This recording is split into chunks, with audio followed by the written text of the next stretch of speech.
ఇక తెలంగాణలోనూ భానుడు ఉగ్ర రూపం చూపిస్తున్నాడు. రోహిణి కార్తె తొలి రోజే పలు ప్రాంతాల్లో చుక్కలు చూపించాడు. ఎండలకు తోడు వడగాలులు వీస్తుండటంతో రాష్ట్ర వ్యాప్తంగా జనం ఉక్కిరిబిక్కిరవుతున్నారు.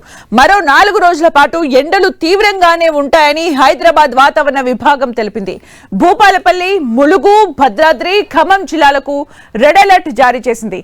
ఎండలు బాగా ముదురుతుండటంతో అత్యవసరమైతే తప్ప ప్రజలెవరూ బయటకు రావద్దని హెచ్చరించారు. రాష్ట్ర వ్యాప్తంగా అనేక చోట్ల 45 నుంచి 46 డిగ్రీల గరిష్ట ఉష్ణోగ్రతలు నమోదవుతున్నాయి. నిన్న జగిత్యాల జిల్లా ధర్మపురి మండలం నేరెలలో 46.4 డిగ్రీల గరిష్ట ఉష్ణోగ్రత నమోదైంది. ఉమ్మడి నల్గొండ, వరంగల్ జిల్లాల్లో అంతటా 43 డిగ్రీలకు పైగానే ఉష్ణోగ్రతలు నమోదయ్యాయి. అటు ఎండల దెబ్బకు రాష్ట్ర వ్యాప్తంగా వడదెబ్బతో 52 మంది మరణించారు. గత వారం రోజుల వ్యవధిలోనే ఎండలకు తాళలేక దాదాపు 200 మందికి పైగా మరణించారు. ఉమ్మడి వరంగల్ జిల్లా నిప్పుల కుంపటిని తలపిస్తుండటంతో ఈ జిల్లాలోనే వడదెబ్బ మృతులు అధికంగా ఉంటున్నారు.